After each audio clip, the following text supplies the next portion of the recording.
नमस्कार आप सभी को। मेरा नाम डॉक्टर निशांत शेखर है और हम अभी बीएचयू के प्रांगण में हैं, जहां हमारे साथ बहुमुखी प्रतिभा के धनी, आपको एक छोटे मोटे चलते फिरते यूनिवर्सिटी के समान हमारे साथ प्रोफेसर प्रभाकर सिंह सर हैं, जिन्होंने हमें पढ़ाया भी है। जानकारी के लिए आपको बता दें, जिन्होंने हमें पढ़ाया भी है और अभी सर डिपार्टमेंट ऑफ हिंदी में प्रोफेसर के तौर पे हैं और इसके साथ साथ भोजपुरी अध्ययन केंद्र में समन्वयक के रूप में हैं। तो मैं सर से यही जानना चाहता हूं कि हिंदी और भोजपुरी का क्या संबंध है यहाँ पर, और इसमें संभावनाएं क्या है। हिंदी में रिसर्च की क्या संभावनाएं हैं बीएचयू में या बीएचयू से बाहर भी। बस यही एक दो प्रश्न है। Thank you so much sir. हाँ, नमस्कार, आपका बहुत स्वागत है। कई सालों बाद आपसे मुलाकात हो रही है। स्वागत है आपका भोजपुरी अध्ययन केंद्र में। और मैं हिंदी विभाग में प्रोफेसर हूँ, साथ साथ ये भोजपुरी अध्ययन केंद्र जो कला संकाय के अंतर्गत आता है, इसमें मैं कोऑर्डिनेटर हूँ, समन्वयक पद पर। तो बताना चाहता हूँ कि भोजपुरी अध्ययन केंद्र में क्या पढ़ाई होती है। पहले तो यहाँ यूजी सर्टिफिकेट की पढ़ाई होती है, पीजी डिप्लोमा की पढ़ाई होती है, और इसमें रिसर्च सेंटर है।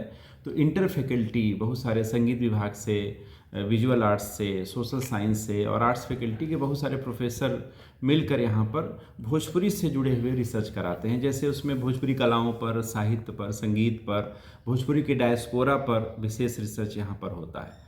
तो इसका मकसद ये है कि भोजपुरी की कला और संस्कृति का विकास करना, भोजपुरी भाषा का विकास करना। चूँकि ये पूर्वांचल में आता है ये विश्वविद्यालय, तो भोजपुरी का वैश्विक विस्तार कैसे हो सकता है, ये ध्येय है इसका। तो शोध केंद्र की तरह है। दूसरे, हिंदी विभाग से इसका गहरा जुड़ाव है। मैं चूँकि मूलतः हिंदी का प्रोफेसर हूँ, और आप जानते हैं कि हिंदी की जितनी जनपदी भाषाएं हैं उसमें भोजपुरी, अवधी, बघेली, मैथिली, तमाम सारी भाषाएं आती हैं। तो उसमें भोजपुरी का अपना एक अलग स्थान है। भोजपुरी का महत्व इस मायने में है कि भोजपुरी का डायस्पोरा बहुत विकसित है। मॉरिशस, फिजी से लेकर सूरीनाम, त्रिनाम, तमाम सारे देशों में ये बोली जाती है। तो इस तरह से शोध को लेकर, उसके संदर्भों को लेकर, साहित्य को लेकर ये तमाम सारे कोर्स यहाँ पर चलते हैं, और भविष्य में इंटरडिसिप्लिनरी कोर्स और भी किए जा रहे हैं। एक खास कोर्स अभी इस बीच में लागू हुआ है हमारे भोजपुरी अध्ययन केंद्र में, वो है यूजी का कोर्स जो एमडी का है, मल्टी डिसिप्लिनरी।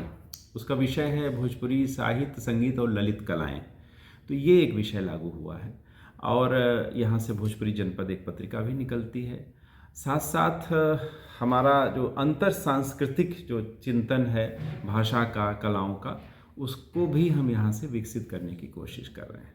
बहुत शुभकामनाएं आपको। बहुत बहुत धन्यवाद सर। सर एक छोटा प्रश्न और सर, कि हिंदी में रिसर्च की क्या संभावनाएं हैं सर। अगर कोई बच्चा अगर रिसर्च में एडमिशन लेना चाहता है डिपार्टमेंट ऑफ हिंदी बीएचयू में, तो उसकी सर संभावनाओं का थोड़ा सा सर। हिंदी में देखिए, आजकल यूजीसी ने एक नियम लगा दिया है जो बहुत अच्छा नियम है, कि आप पहले जेआरएफ क्वालिफाई करेंगे, फिर उसी में नेट है, फिर ओनली पीएचडी के लिए भी क्वालिफाई करना पड़ेगा। तो उसको, उस प्रक्रिया को आगे बढ़ा के फिर आप पीएचडी में एडमिशन ले सकते हैं। तो जो विभाग हैं वहाँ आवेदन आप करेंगे और वैकेंसी के अनुकूल, और फिर उसके बाद यहाँ इंटरव्यू होगा, प्रेजेंटेशन आपसे लिया जाएगा, और फिर वो जो अंक आपके हैं और यहाँ के प्रेजेंटेशन का अंक मिला के फिर मेरिट बनेगी, और वो सीट के अनुकूल आपको दिया जाएगा। ये प्रक्रिया बहुत पारदर्शी प्रक्रिया है ये। बिल्कुल, इस तरह से। बहुत बहुत धन्यवाद सर। इस तरह का जानकारी अगर और चाहते हैं तो हमारे चैनल को सब्सक्राइब करें, लाइक करें, शेयर करें। हमें डीएम भी कर सकते हैं, सर से भी आप डायरेक्ट कांटेक्ट कर सकते हैं अगर आपके पास कोई प्रश्न हो तो। बहुत बहुत धन्यवाद सर, बहुत बहुत आपका आभार।